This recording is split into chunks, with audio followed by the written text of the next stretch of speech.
Hello बच्चों, कैसे हैं आप लोग बेटा।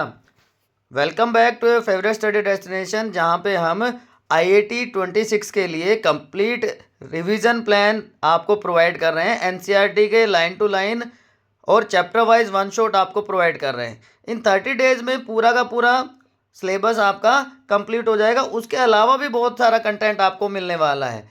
तो इसी कंटिन्यूएशन में आज का चैप्टर है इवोल्यूशन। बहुत ही इंटरेस्टिंग चैप्टर है, बट कुछ कुछ बच्चों को बोरिंग लगता है, बट उसको हम ट्रिक्स की हेल्प से इतना सिंप्लीफाई कर देंगे कि आप कहेंगे इससे बेहतर कुछ भी नहीं है बेटा। तो अगर आप चैनल पर नए हैं तो फटाफट सब्सक्राइब करके लाइक शेयर कमेंट कर दीजिए and let's start without any delay. Evolution. बेटा इवोल्यूशन क्या होता है? सिंपल वर्ड्स में अगर आपसे पूछा जाए तो what is evolution? Any idea? चलिए, कंटिन्यूअस ग्रेजुअल इरिवर्सिबल प्रोसेस, उसको हम कह देते हैं इवोल्यूशन, है ना। इरिवर्सिबल प्रोसेस कि ऐसा नहीं है कि भाई एक दिन में हो गया है तो कंटिन्यूअस है, ग्रेजुअल है, धीरे धीरे होता है। ये नहीं कि एकदम से सिंपल ऑर्गेनिज्म से और बहुत हायर कॉम्प्लेक्स ऑर्गेनिज्म की फॉर्मेशन होगी, तो इट इज ग्रेजुअल ऑल्सो। और तीसरा जो वर्ड है इरिवर्सिबल, ये रिवर्स नहीं होता, कॉम्प्लेक्स से वापस सिंपल ऑर्गेनिज्म की फॉर्मेशन नहीं होती, सिंपल से कॉम्प्लेक्स ऑर्गेनिजम्स की फॉर्मेशन होती है। और नॉर्मली इसके लिए हम एक और वर्ड यूज कर सकते हैं, it is unidirectional. But mainly ये तीन वर्ड आपको याद रखना है, कंटिन्यूअस है, ग्रेजुअल है और इरिवर्सिबल जो प्रोसेस है उसको हम इवोल्यूशन कह देते हैं। अब ये ओरिजिन ऑफ लाइफ हुआ कैसे? इट इज बिलीव दैट कि 15 से 20 बिलियन ईयर्स अगो एक बहुत बड़ी एक गैलेक्सी थी, या गैलेक्सीज का एक ग्रुप था जिसने यूनिवर्स को बनाया। तो यूनिवर्स का जो ओरिजिन था वो स्टार्ट होता है बिग बैंग थ्योरी से। बिग बैंग थ्योरी किसने दी थी? अगर किसी को याद है तो बताइए। Big bang theory was given by limit limit ठीक है। उन्होंने क्या कहा कि एक बड़ा सा एक्सप्लोजन हुआ और उस एक्सप्लोजन की वजह से ये सारे का सारे जो मास है, गैलेक्सीज का जो ग्रुप है वो टूट गया। और ये सब कब हुआ? 15 से 20 बिलियन ईयर्स अगो। ठीक है। जो यूनिवर्स एक्सपेंड कर गया और जो टेम्परेचर था वो धीरे धीरे गैसेस क्लाउड की फॉर्म में नीचे आता चला गया, कंडेंसेशन स्टार्ट हो गया। क्यों? Due to gravitation. और उस ग्रेविटेशन के बाद से ही फिर अलग अलग गैलेक्सीज की फॉर्मेशन होगी। ठीक है। तो big bang was the main reason behind formation of universe and galaxies. अब जो गैसियस क्लाउड बना, उस गैसियस क्लाउड को क्या नाम दिया गया? Nebulae. This gaseous cloud was known as nebulae. और उस वो नेबुली ही किस में कन्वर्ट हो गए? They were converted into stars. तो स्टार फॉर्मेशन हो गए। उसके बाद प्लैनेट्स की फॉर्मेशन हुई। तो in this way are planets were form. तो जो गैलेक्सीज बनी, हमारी जो गैलेक्सी है मिल्की वे, अर्थ जिसका पार्ट है, और सोलर सिस्टम, अर्थ, सारे इसी से बने। और इनकी फॉर्मेशन हो गई नियरली 4.5 बिलियन ईयर्स अगो। तो solar system and earth formation occurred 4.5 billion. तो बिग बैंग हो गया 20 billion years ago, single huge explosion, जिससे सारे के सारे अलग अलग हो गए, as you can see here. और हमारा जो मिल्की वे था, जो हमारी गैलेक्सी थी, उसकी फॉर्मेशन हुई कहाँ से? नेबुला से। तो ये एक हिस्टोरिकल बैकग्राउंड है बच्चों, जो आपको पता होना चाहिए। Is it clear to everyone? Earth की फॉर्मेशन ऑलरेडी हमने अभी डिस्कस किया, 4.5 बिलियन ईयर्स अगो होगी। But there was no atmosphere on primitive earth. वहां पर ऑक्सीजन भी एब्सेंट थी। और ऐसा एटमॉस्फेयर जहां पे ऑक्सीजन एब्सेंट होती है वो कहलाता है reducing atmosphere. So earlier atmosphere was reducing atmosphere, very high temperature was there, water vapours, methane, carbon dioxide and ammonia, जो मोल्टन मास था जिसने कवर किया हुआ था सरफेस को, वहां से वो रिलीज हुई। तो सिंपल कंपोनेंट्स प्रेजेंट थे, लेकिन फ्री ऑक्सीजन वाज एब्सेंट।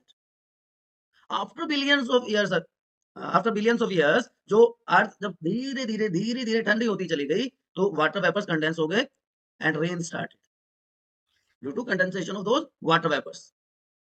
और जितने भी लो लाइंग एरियाज थे उनको फिल कर दिया, और इससे क्या बन गए? ओशन की फॉर्मेशन। तो life originated in primitive oceanic water about 5 million years ago. इसलिए कहते हैं ना कि सबसे पहला जीव जो है वो पानी में आया, समुद्र में आया था। अर्थ के ओरिजिन के 500 मिलियन ईयर्स बाद लाइफ फॉर्म की फॉर्मेशन। उसके बाद ओजोन लेयर की फॉर्मेशन हुई, वाटर वेपर्स रेन के फॉर्म में कन्वर्ट हो गए और ये सारा काम कब हो गया? लगभग 4 बिलियन ईयर्स अगो। अर्थ की फॉर्मेशन हुई थी 4.5 बिलियन ईयर्स अगो। तो इस ओरिजिन को सपोर्ट करने के लिए बच्चों अलग-अलग टाइम पे अलग-अलग साइंटिस्ट ने कुछ कांसेप्ट्स दिए। अपने-अपने हिसाब से उन्होंने कुछ थ्योरीज दी। तो जो मेन थ्योरीज हैं वो सारी हम डिस्कस करेंगे। तो सबसे पहले बात आती है theory of abiogenesis, theory of biogenesis, theory of panspermia, theory of creationism and theory of chemical evolution, जिसको हम मॉडर्न थ्योरी भी कहते हैं या मॉडर्न थ्योरी ऑफ इवोल्यूशन भी कहा जाता है। तो सबसे पहले हम बात करते हैं थ्योरी ऑफ स्पॉन्टेनियस जनरेशन और थ्योरी ऑफ एबायोजेनेसिस। नाम से आपको आइडिया होगा ए का मतलब एब्सेंट और बायोजेनेसिस का मतलब बायोलॉजिकल, बायो का मतलब लिविंग, जेनेसिस का मतलब सिंथेसिस। तो तीन वर्ड से मिलकर बना है एबायोजेनेसिस कि life originated from non living matter. Non living और मतलब जो सब्सटेंसेस थे, डिकेइंग सब्सटेंसेस जो थे, रोटिंग सब्सटेंसेस जो थे लाइक स्ट्रॉ, मड, उनसे लाइफ की फॉर्मेशन। ये मड आपको दिख रही है और उसी से कहते हैं कि living organisms. This was having no scientific base, तो उसको डिस्कार्ड कर दिया गया। वॉन हार्मोन ने इसको सबसे ज्यादा सपोर्ट किया। थ्योरी ऑफ स्पॉन्टेनियस जनरेशन, एबायोजेनेसिस ये क्या कह रही थी कि भाई जो वॉन एलमोंट ने इसको सपोर्ट किया था कि भाई मड से ऑर्गेनिज्म की फॉर्मेशन होगी, लेकिन लुईस पास्चर, सबने नाम सुना होगा लुईस पास्चर का, उन्होंने इस थ्योरी को डिस्प्रूव कर दिया, डिस्कार्ड कर दिया। उन्होंने एक्सपेरिमेंटली स्वान नेक एक्सपेरिमेंट से प्रूव किया कि life came from pre existing life. कि उन्होंने ये इस तरह से एक फ्लास्क लिया, उसकी नेक को कर्व कर दिया और उसको हीट किया, तो नो ग्रोथ वाज ऑब्जर्व्ड क्योंकि हीटिंग की वजह से किल हो गए माइक्रो ऑर्गेनिजम्स। ठीक है, लेकिन जब उन्होंने इस फ्लास्क की जो बीम थी, जो नेक थी, उसको तोड़ दिया, तो यहाँ से माइक्रोब्स डायरेक्टली एंटर कर गए and microbial growth was observed in the flask. So which proved that life came from pre-existing life. ठीक है ना? और इसी के बेसिस पे उन्होंने दिया थ्योरी ऑफ बायोजेनेसिस। ये हटा दिया हमने, एब्सेंट हटा दिया, बायो मींस लिविंग और जेनेसिस मींस सिंथेसिस। तो फ्रांसिस्को रेड्डी और लुईस पास्चर इसके मेन कंट्रीब्यूटर्स थे। इन्होंने कहा कि life came from pre existing life, जो पहले से ही लिविंग ऑर्गेनिजम्स प्रेजेंट हैं, उन्हीं से ऑर्गेनिजम्स की फॉर्मेशन हुई। और ये जो एक्सपेरिमेंट था, this was originally F Reddy's experiment. ठीक है, एफ रेड्डी का एक्सपेरिमेंट को ही उन्होंने बेस बनाया था। लेकिन ये थियरी भी ओरिजिन ऑफ फर्स्ट लाइफ को एक्सप्लेन नहीं कर पाई। ठीक है ना, रेड्डी के एक्सपेरिमेंट का बेस बनाया, रेड्डी ने पहले आइडिया दिया स्टेरलाइज फ्लास्क से और उसी को फिर पास्चर ने एक्सपेरिमेंटली प्रूव कर दिया। लेकिन पहली लाइफ कैसे अपेयर हुई ये नहीं पता चल पाया। कॉस्मिक थ्योरी और थ्योरी ऑफ पैंसपर्मिया की अननोन प्लेनेट से, कहीं से, यूनिवर्स से लाइफ फॉर्म आ गई। यूनिट ऑफ लाइफ जिनको क्या कहा गया, spores, were transfer to different planets including earth. कोई साइंटिफिक बेस आपको लग रहा है इसका? है कोई बेस नहीं है। ग्रीक थिंकर्स का ही आइडिया था, ग्रीक फिलोसफर्स का ही आइडिया था कि अननोन सोर्सेज से डिफरेंट प्लैनेट्स पे लाइफ आ गई और वो डिफरेंट लाइफ फॉर्म को बना देते हैं। चमत्कार हो गया एक तरह से। थ्योरी ऑफ स्पेशल क्रिएशन, ये भी वही है कि सुपर नेचुरल पावर गॉड ने बना दिया। जैसे हिंदू माइथोलॉजी में क्या कहते हैं, मनु और श्रद्धा। क्रिश्चियन माइथोलॉजी में क्या कह देते हैं, एडम एंड ईव, कि उन्होंने ही इस लाइफ को बनाया। ठीक है ना, लेकिन इन सारी जो थियरीज थी, इनका कोई साइंटिफिक बेस नहीं था और इसलिए ये थियरीज डिस्कार्ड कर दी गई। तो इसमें हम बहुत ज्यादा टाइम नहीं लगाएंगे। अब मेन जो आती है थ्योरी ऑफ केमिकल इवोल्यूशन, जिसको हम ओपन एंड हेल्डन थ्योरी भी कहते हैं, मॉडर्न थ्योरी भी कहते हैं। उन्होंने कहा कि फर्स्ट लाइफ जो है वो नॉन लिविंग इनऑर्गेनिक मैटर और ऑर्गेनिक मॉलिक्यूल से आई। तो इवोल्यूशन जो था पहले एबायोजेनेसिस था, लेकिन उसके बाद बायोजेनेसिस हो गया। ठीक है, और एक्सपेरिमेंटली इन चीजों को उन्होंने प्रूव किया।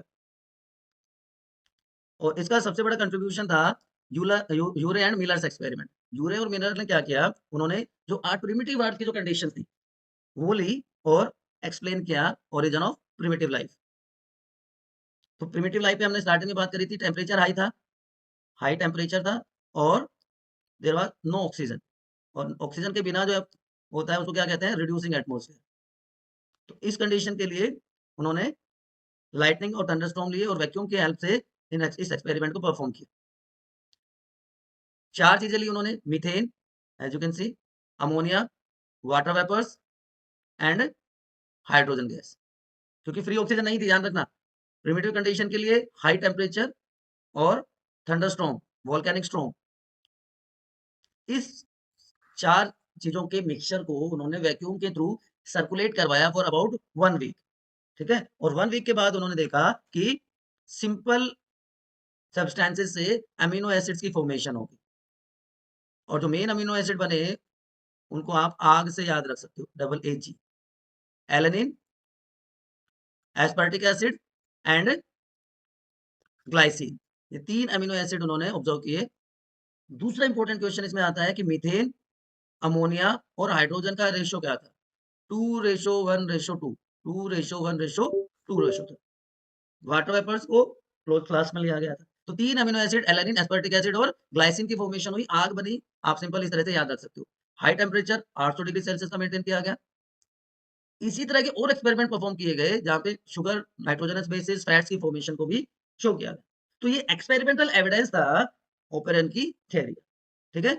हेल्डन ने एक वर्ड यूज किया, हेल्डन ने एक वर्ड यूज किया था, प्रीबायोटिक सूप या हॉट डाइल्यूट सूप।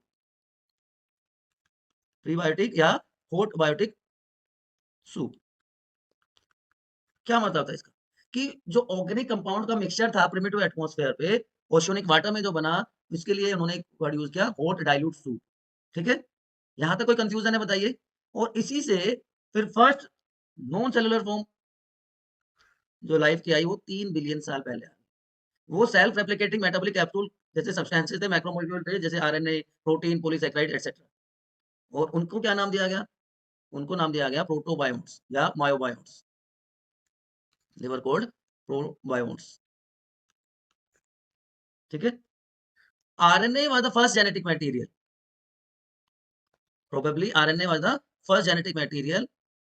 लेकिन हायर ऑर्गेनिज्म में, कॉम्प्लेक्स ऑर्गेनिज्म में डीएनए जेनेटिक मटेरियल होता है। आरएनए जेनेटिक मटेरियल क्या क्यों था? क्योंकि ये राइबोजाइम है, acts as ribozyme for the synthesis of lipids and proteins. और इन्हीं लिपिड और प्रोटीन से सेल मेम्ब्रेन या प्लाज्मा मेम्ब्रेन की सिंथेसिस होती है। तो इसलिए आरएनए को कंसीडर किया गया है एज फर्स्ट जेनेटिक मटेरियल। उसके बाद राइबोस, जो राइबोस की सिंथेसिस होती है वो इजी हो सकती है एज कंपेयर टू डीऑक्सीराइबोस। इसलिए भी ये माना गया कि आरएनए वाज द इनिशियल या फर्स्ट जेनेटिक मटेरियल, ठीक है। तो जो प्रोबायोन्ट्स बने, प्रोटोबायोन्ट्स बने, इनके लिए भी 2 वर्ड यूज किए गए। इनको कहा गया coacervates and microspheres. Microsphere and coacervates word were used. कि ओपेरॉन ने तो इनको नाम क्या दे दिया था? कोसर्वेट्स। कि केमिकल का मास था जो वाटर की कवरिंग थी, जिसके ऊपर वाटर की कवरिंग से केमिकल्स एक साथ इकट्ठे थे, या हम कह सकते हैं देवर कोलोइडल ड्रॉपलेट्स। कोलोइडल ड्रॉपलेट्स थे जिन्होंने ग्रोथ शो की और डिफ्यूजन के थ्रू उन्होंने अपना साइज बढ़ाया या गैसेस एक्सचेंज किया, but no cell division occur. और इन्हीं के लिए वर्ड यूज किया गया माइक्रोस्फेयर। सिडनी फोक्स ने वर्ड यूज किया microsphere. And microsphere were considered as precursor of first cell, precursor of first cell. अब ये क्या थे? ये इस तरह के स्ट्रक्चर्स थी। अगर इस केमिकल एग्रीगेशन में प्रोटीन का कंटेंट हाई था, मेम्ब्रेन लाइक स्ट्रक्चर प्रेजेंट थी, और इसमें डिवीजन स्टार्ट हो गया, बडिंग या फीजन जैसा प्रोसेस स्टार्ट हो गया, तो उनको क्या कहा गया? माइक्रोस्फेयर्स। याद रहेगा बच्चों? बिल्कुल सिंपल सिंपल सी बेसिक चीजें आपको बता रहा हूँ। तो फर्स्ट सेलुलर लाइफ फॉर्म आ गई अबाउट 2 मिलियन ईयर्स अगो। कहाँ पे आई? प्रिमिटिव ओशोनिक वाटर में, ठीक है। और यहीं से किसकी फॉर्मेशन हुई? कीमोसिंथेटिक ऑटोट्रोप्स की फॉर्मेशन। फोटोसिंथेटिक ऑटोट्रोप इसके बाद आए, जो कि जो प्रेजेंट जो ब्लू ग्रीन एल्गी हैं उनके जैसे ऑर्गेनिज्म थे। अब जब फोटोसिंथेसिस स्टार्ट होगी ना, तो free molecular oxygen was released. तो फर्स्ट टाइम एटमॉस्फेयर हो गया ऑक्सीडाइजिंग। ओजोन लेयर की फॉर्मेशन, जिसने हमें अल्ट्रावायलेट रेडिएशन से प्रोटेक्शन दे रखी है। एक्वेटिक वेजिटेशन, उसके बाद लैंड वेजिटेशन, और उसके बाद एनिमल्स की फॉर्मेशन, ठीक है। तो ये सारी चीजें हुई, इसका क्या प्रूफ था, क्या एविडेंसेस थे? आप अब उन्हीं की बात करते हैं, एविडेंसेस ऑफ इवोल्यूशन या evidences for evolution. Organic biological evolution means changes हुए लिविंग ऑर्गेनिजम्स में जनरेशन आफ्टर जनरेशन, और जब वो अक्यूमुलेट हो गए बहुत सारी जनरेशन के बाद, तो उससे एक नई स्पीशीज की फॉर्मेशन होती है। तो क्या कहेंगे आप, यूनिट ऑफ इवोल्यूशन क्या है? What is unit of evolution? चलिए बताइए फटाफट कमेंट कमेंट सेक्शन में। कहीं आपने कभी पढ़ा हो तो what is unit of evolution? Population जो होती है ना बच्चों, पॉपुलेशन को कहते हैं यूनिट ऑफ इवोल्यूशन। ठीक है, तो अलग अलग टाइप के एविडेंसेस हैं। पैलेंटोलॉजिकल जो फॉसिल रिकॉर्ड्स पे बेस्ड हैं, मॉर्फोलॉजी और एनाटॉमिक के एविडेंसेस हैं, बायोजियोग्राफिकल एविडेंसेस हैं जिसमें एडाप्टिव रेडिएशन बहुत इंपॉर्टेंट रोल प्ले करता है, biochemical, embryological and evidences by natural selection. एक एक करके इनकी बात करते हैं। तो सबसे पहले वर्ड जो आता है that is palaeontology, study of fossils. Study of fossils को बच्चों कह देते हैं पैलिएंटोलॉजी। ठीक है, तो वहां से जो एविडेंसेस मिलेंगे वो क्या कहलाएंगे? पैलिएंटोलॉजिकल एविडेंसेस। जॉर्ज क्यूवियर को फादर ऑफ मॉडर्न पैलिएंटोलॉजी कहा जाता है, फादर ऑफ मॉडर्न पैलिएंटोलॉजी। और इंडियन पैलिएंटोलॉजी का फादर किसको कहा जाता है? Birbal Sahni. Birbal Sahni is father of Indian paleontology. Fossils mainly कौन सी रॉक्स में मिलते हैं, याद रखना, सेडिमेंट्री रॉक्स में। Fossils mainly found in sedimentary rocks. उसमें अलग अलग स्ट्रेटा, अलग अलग लेयर्स होती हैं। इस तरह से अलग अलग स्ट्रेटा या लेयर्स प्रेजेंट होती है, और लेयर्स में जो ओल्डेस्ट होगा वो डीपेस्ट मिलेगा, और जो न्यूएस्ट होगा उसको टॉप मोस्ट मिलेगा। और फॉसिल्स की स्टडी अलग अलग स्ट्रेटा में यूज करने के बाद ही इवोल्यूशनरी हिस्ट्री का पता चला अर्थ का, और उसको मेजर टाइम लाइन्स में डिवाइड किया गया, जिसमें ईरा, पीरियड एंड इपोक। जैसे हमारी इपोक घड़ी में होता है ना, एक सबसे बड़ा आर की सुई होती है, फिर मिनट की सुई होती है, फिर सेकंड की सुई होती है। तो यहाँ पे सबसे बड़ी यूनिट ईरा है, फिर उसी से क्या बने, पीरियड्स बने, और उसी के बाद इपोक की फॉर्मेशन। ठीक है, तो ये जो फॉसिल्स हैं वो अलग अलग फॉर्म में मिलते हैं। जियोलॉजिकल टाइम स्केल की बात हम आगे करेंगे। ठीक है, स्पेशल अलग से इसका डिस्कशन करेंगे। अब ये जो फॉसिल्स होते हैं कास्ट की फॉर्म में मिल सकते हैं, मोल्ड्स की फॉर्म में मिल सकते हैं, इम्प्रिंट्स की फॉर्म में मिल सकते हैं। तो फॉसिल्स इंपॉर्टेंट रोल प्ले करते हैं, और इसीलिए उनको रिटर्न डॉक्यूमेंट्स कहा जाता है। इवोल्यूशन का रिटर्न डॉक्यूमेंट क्या होता है? फॉसिल होता है। और ये अलग अलग देखिए, इम्प्रिंट्स की कोई सॉफ्ट पार्ट था ऑर्गेनिज्म का, जैसे लीफ, वो किसी मड में या किसी पत्थर पे गिरी, वहां पे उसके ऊपर प्रेशर लगा, उसकी वजह से उसके ऊपर छप गया, और उसके ऊपर फिर लेयर्स बनती चली गई, और बाद में जब खोदा गया तो वहां से वो इस तरह से मिला। या किसी ऑर्गेनिज्म की डेथ होगी, वैसे चिपक गया, कई बार आपने देखा भी होगा, आसपास भी कई बार ऐसा हो जाता है। तो ये सारे एविडेंसेस होते हैं। पैलेंटोलॉजिकल एविडेंसेस में एक वर्ड आता है फाइलोजेनी, और दूसरा वर्ड है ओंटोलॉजी। ओंटोलॉजी रिपीट्स फाइलोजेनी, ऐसा कहा जाता है।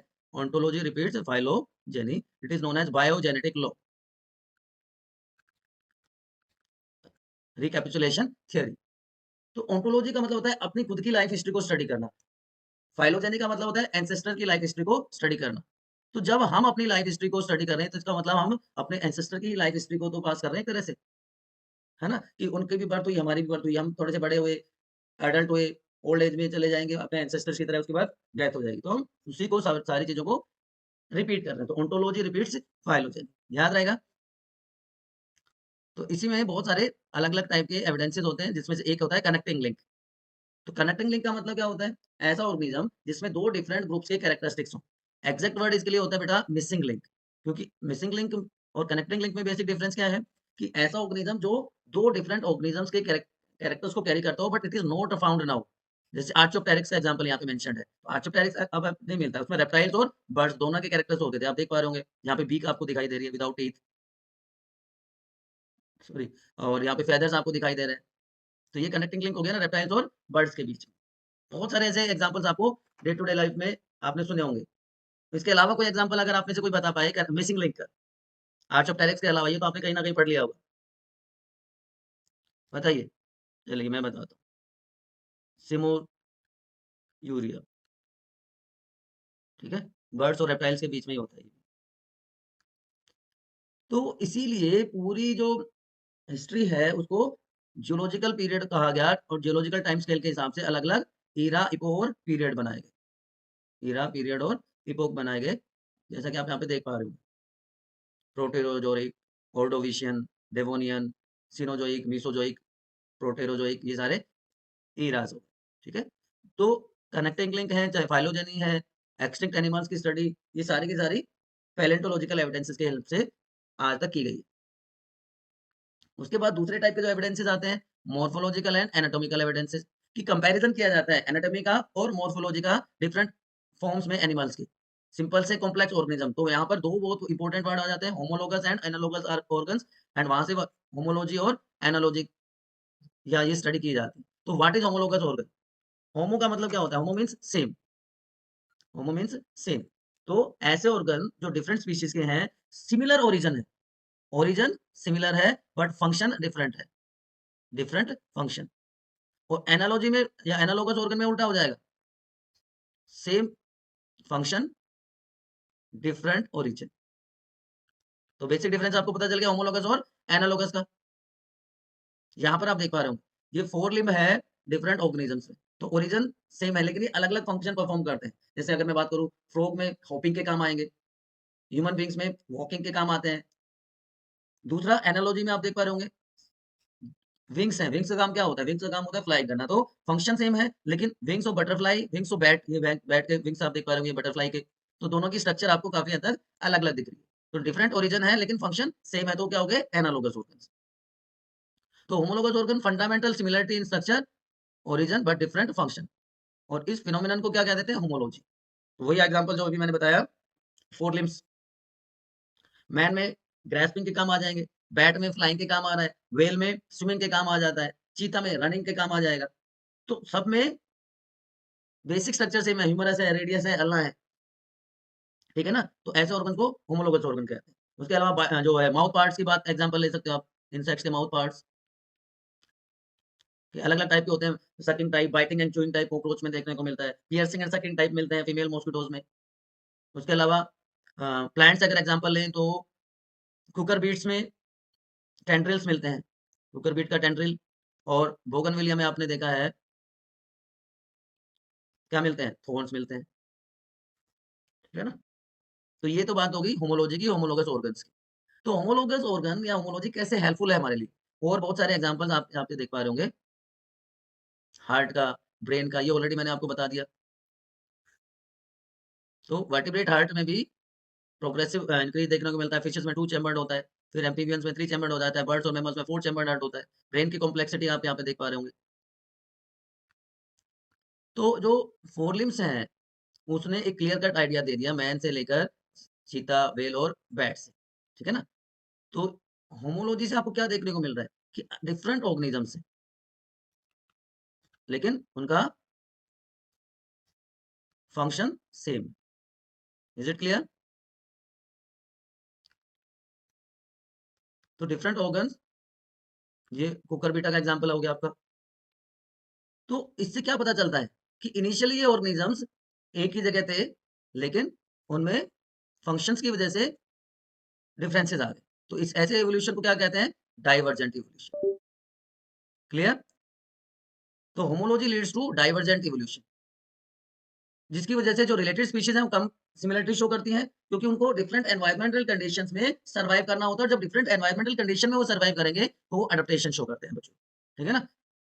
तो होमोलॉजी इंडिकेट्स कॉमन एंसेस्ट्री, कि एक पॉइंट से एक जगह ऑर्गेनिज्म रहते थे एक हैबिटेट में, लेकिन स्ट्रगल फॉर एग्जिस्टेंस जब हुआ तो वो अलग अलग एरियाज में डाइवर्ट हो गए, तो डाइवर्जेंट इवोल्यूशन हुआ। अब नई कंडीशन में उनको अपने आप को अडेप्ट करना पड़ा, और अडेप्टेशन की वजह से उनमें वेरिएशन आ गए, तो सिमिलरिटीज डिक्रीज होगी, ठीक है? दूसरा वर्ड आता है एनालॉजी या एनालोगस ऑर्गन। तो different origin but same function, origin अलग है लेकिन फंक्शन इनका सेम हो जाएगा, तो वो क्या कहलाते हैं? Analogous organ, and their study is known as, this phenomenon is known as analogy. ये बैट्स और बटरफ्लाई के विंग्स आप देख पा रहे हो, फंक्शन दोनों का फ्लाइंग का होता है लेकिन स्ट्रक्चरल डिफरेंसेस आप यहाँ पे देख पा रहे हो। Wings of insects, wings of birds, ठीक है ना? क्या डिफरेंस है? वहां पे काइटिनस फ्लैप के बने होते हैं लेकिन यहाँ पे मॉडिफाइड फोर लिम्स होते हैं बर्ड्स में। Eyes of octopus and mammals, उसमें डिफरेंस आपको देखने को मिलता है लेकिन फंक्शन दोनों का सेम है, विजन में हेल्प करते हैं। ये flipper of penguin and dolphin, ये बहुत इंपॉर्टेंट एग्जांपल है। उसके अलावा पोटैटो एंड स्वीट पोटैटो का एग्जांपल आप ले सकते हैं। मॉडिफाइड रूट है स्वीट पोटैटो, और मॉडिफाइड स्टेम है पोटैटो, लेकिन दोनों में क्या होता है? स्टोर्ड फूड होता है। तो ये कुछ बेसिक डिफरेंसेस हैं जिससे आपको पता चलता है कि ऑर्गेनिजम्स चाहे वो डिफरेंट हैं, लेकिन डिफरेंट एरियाज से एक पॉइंट पर आ गए। तो इससे क्या हो गया? कन्वर्जेंस हो गया। तो एनालॉजी या analogous organs leads to convergent evolution. भाई अलग-अलग जो अनरिलेटेड स्पीशीज हैं, वो ज़्यादा सिमिलर हो गए एडेप्टेशन की वजह से सिमिलर एनवायरमेंटल कंडीशन पे। चाहे वो फिशेस की बात करें, चाहे हम लैंड रेप्टाइल्स की बात करें। तो दोनों चीज़ें आपको क्लियर हो गई होंगी कि होमोलॉजी से क्या आया था? Divergent evolution.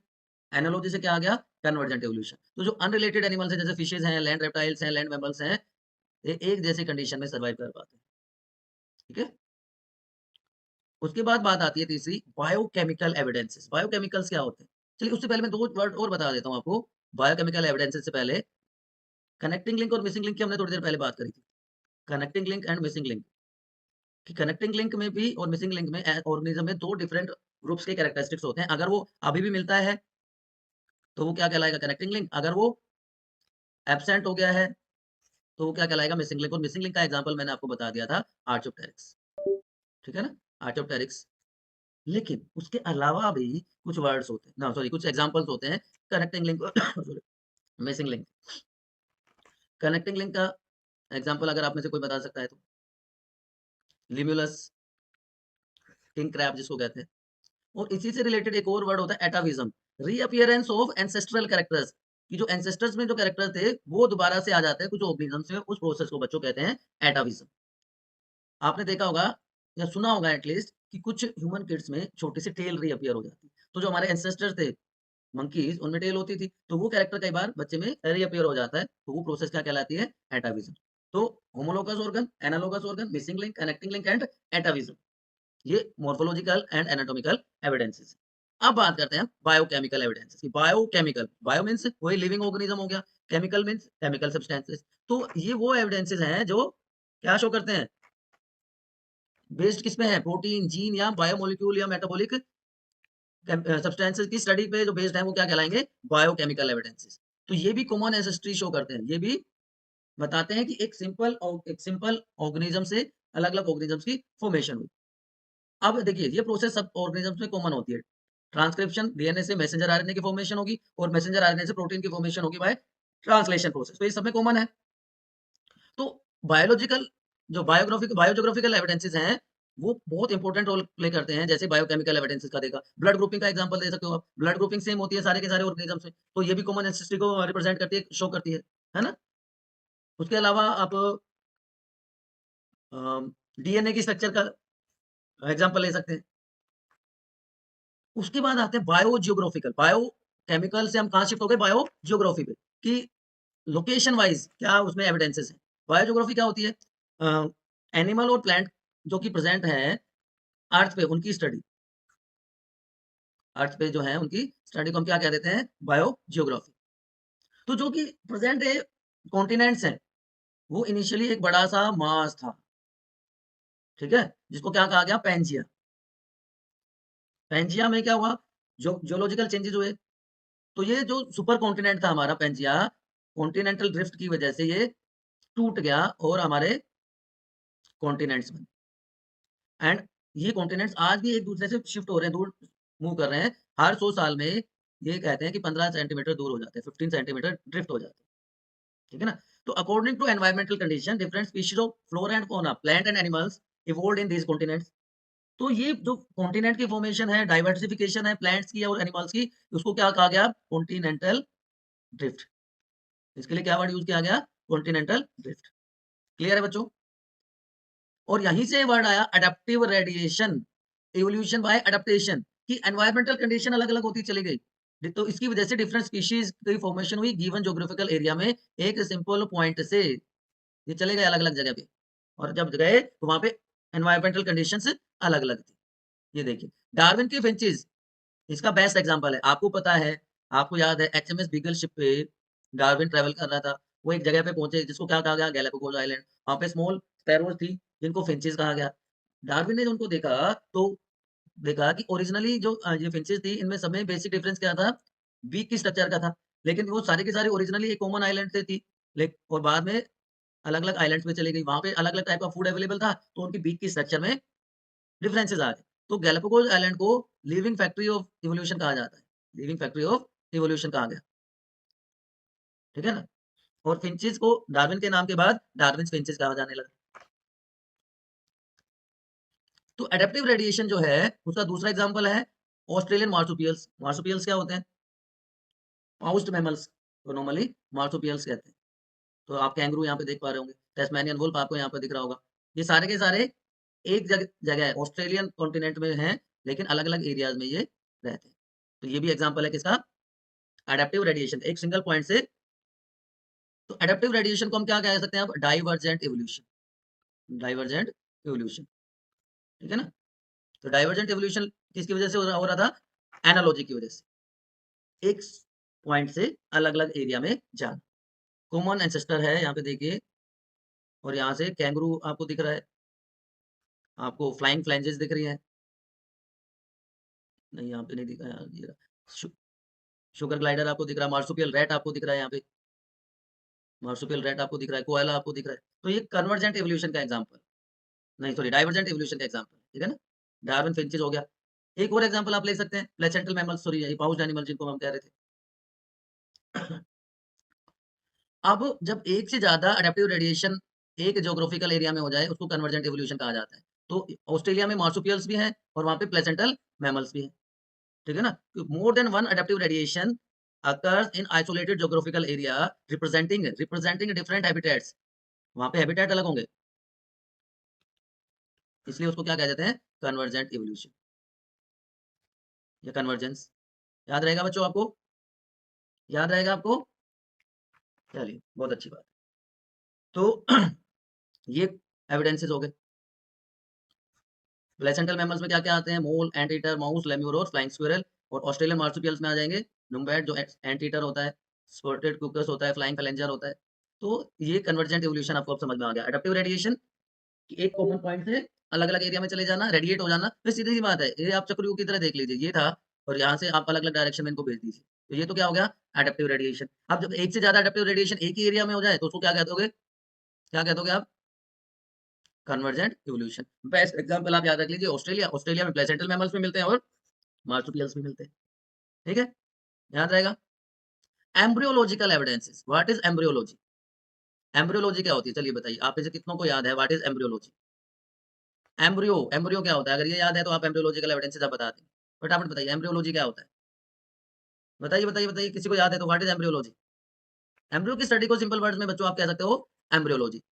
तो अगर एम्ब्रियो की स्टडी को ही कंपैरिजन मान लिया जाए तो आप देखेंगे अगर हम फिशेस से लेके और मैमल्स तक के स्टडी, एम्ब्रियो की स्टडी करें तो उन सब में एक लार्वा, टैडपूल लार्वा लाइक स्ट्रक्चर सब में देखने को मिलती है, जो क्लियरली आइडिया देता है कि जो फिशेस हैं उन्हीं से मैमल्स की फॉर्मेशन हुई।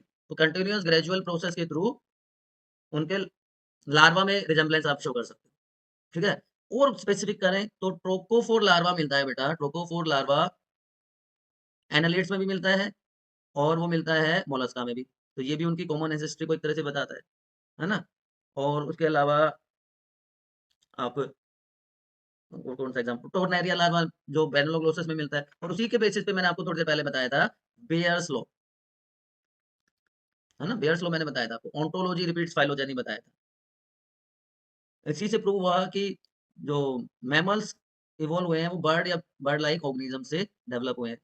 तो ये सारे जो एविडेंसेस हैं वो क्या कहलाते हैं? Embryological evidences.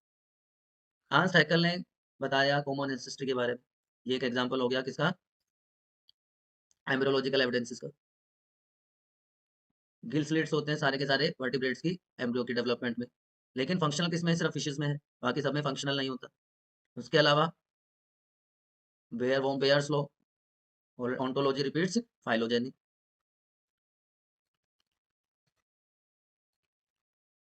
ठीक है। लास्टली हम बात करते हैं इवोल्यूशन बाय नेचुरल सिलेक्शन। तो सबसे पहले तो आपको ये पता होना चाहिए what is natural selection. Boring तो नहीं हो रहा है बेटा सेशन? अगर ऐसा है कुछ है तो प्लीज एक बार आप बताइए मुझे, बताइए फटाफट, क्योंकि थोड़ा थोड़ा क्या है, बल्कि मैं अगर ये कहूँ कि पूरा का पूरा जो टॉपिक है पूरा का पूरा थ्योरेटिकल है, तो इसलिए आप थोड़ा सा फील कर सकते हो कि लेंथी हो रहा है। चलिए कोई बात नहीं, इसको थोड़ा सा लाइट कर लीजिए। आप अगर 1 मिनट का ब्रेक लेना चाहें आप ब्रेक ले सकते हैं, and then we can continue. बताइए, बताइए। बच्चे कह रहे हैं नहीं सर कोई ज़रूरत नहीं है। बहुत अच्छे मेरे बच्चों। तो अब बात करते हैं नेचुरल सिलेक्शन की। देखिए, जब नेचर किसी ऑर्गेनिज़्म को सर्वाइवल एडवांटेज प्रोवाइड करे,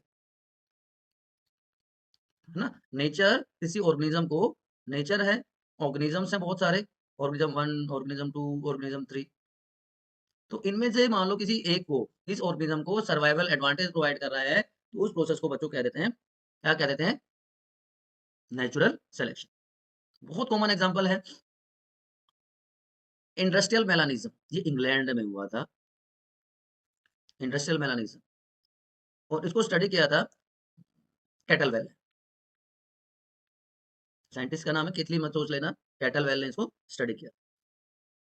किस पे स्टडी किया था? मोथ स्पीशीज़, बटरफ्लाई जैसे ऑर्गेनिज़म्स होते हैं जिनको मोथ कहते हैं। तो जो पेपर्ड जो मोथ था, उसको स्टडी किया इंग्लैंड में 1850s के आसपास, जब इंडस्ट्रियलाइज़ेशन स्टार्ट हुआ था, उस टाइम पे उसको स्टडी किया। ठीक है ना? क्या हुआ था इसमें?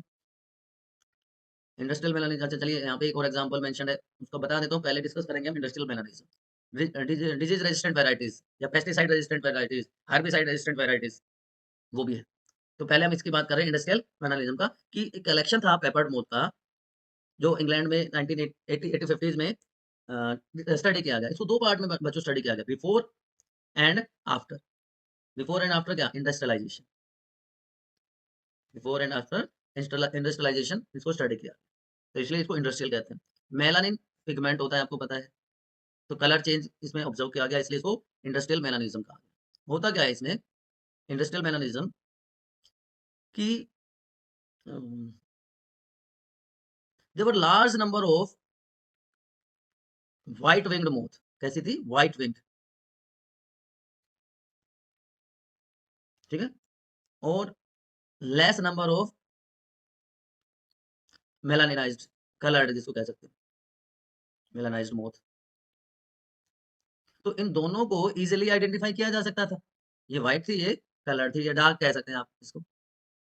तो जो प्रीडेटरी बर्ड था, उसके लिए इजी था, ठीक है ना, to kill, to eat this melon moth, क्योंकि वो जो स्टेम था प्लांट का, वो लाइट कलर का था। तो लाइट कलर में ये व्हाइट कलर की मोथ उसको दिखाई नहीं देती थी, लेकिन ये डार्क कलर की मोथ उसको दिखाई दे जाती थी। ठीक है ना? क्लियर? तो ये केस कब हो गया? Before industrialisation.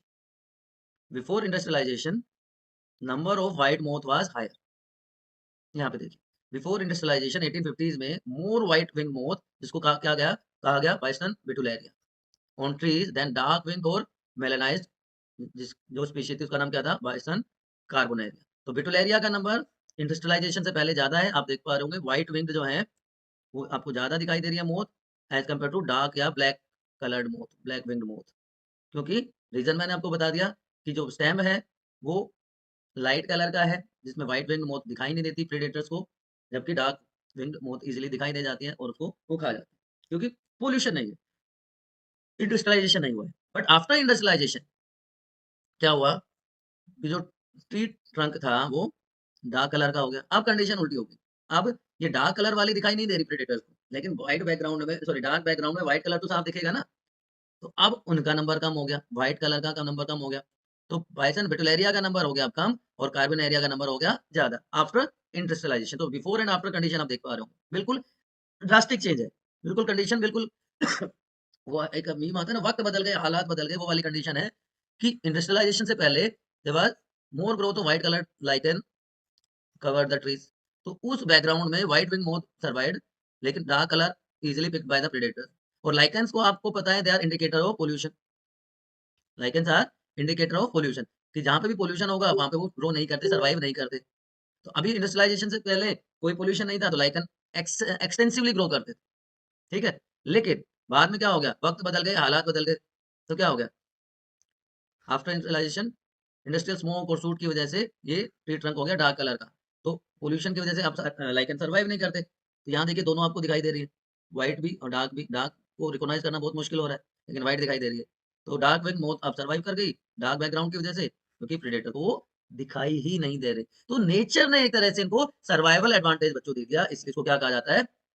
Natural selection. दूसरा एग्जांपल मैं बता रहा था आपको डीडीटी रेजिस्टेंस, वो भी आप एग्जांपल ले सकते हैं डीडीटी रेजिस्टेंस का, कि डीडीटी डिस्कवर किया गया सेकंड वर्ल्ड वॉर के टाइम पे, ठीक है ना? स्विट्जरलैंड में इसको डिस्कवर किया गया और इफेक्टिव पेस्टिसाइड की तरह यूज किया गया इसको कई सालों तक। बट धीरे-धीरे जो मॉस्किटोज़ थे, उस उन्होंने इसके अगेंस्ट रेजिस्टेंस डेवलप कर लिया ड्यू टू अ म्यूटेशन। उनकी बॉडी में एक म्यूटेशन हुआ और क्योंकि वो सर्वाइवल एडवांटेज दे रहा था, तो धीरे-धीरे वो डोमिनेंट होता चला गया। एंड आफ्टर फ्यू जनरेशन जो डिजीज रेजिस्टेंस डीडीटी रेजिस्टेंट जो मॉस्किटोज थे, उन्होंने डीडीटी सेंसिटिव वेराइटीज को रिप्लेस कर दिया। इसी तरह एंटीबायोटिक रेजिस्टेंट बैक्टीरिया की आप बात कर सकते हो। तो ये तीनों के तीनों जो एक्शन थे, वो किसकी वजह से हुए? ह्यूमन एक्टिविटीज की वजह से। इसलिए उनको क्या कहते हैं? एंथ्रोपोजेनिक एक्शन, ह्यूमन इन्वॉल्वमेंट की वजह से एक्शन होते हैं। तो रेजिस्टेंट वेराइटीज जो हैं बच्चों, एक शॉर्ट टाइम स्पैन में डेवलप हुई, कुछ ईयर्स में, उसमें सेंचुरीज नहीं लगे। तो इसलिए अब यहाँ पे इवोल्यूशन को क्या कहा गया? देखिए बहुत इंपॉर्टेंट वर्ड मैं यूज कर रहा हूँ। इवोल्यूशन को आप यहाँ पे मैं अलग से एक स्लाइड इंसर्ट कर देता हूँ पहले, उसके बाद।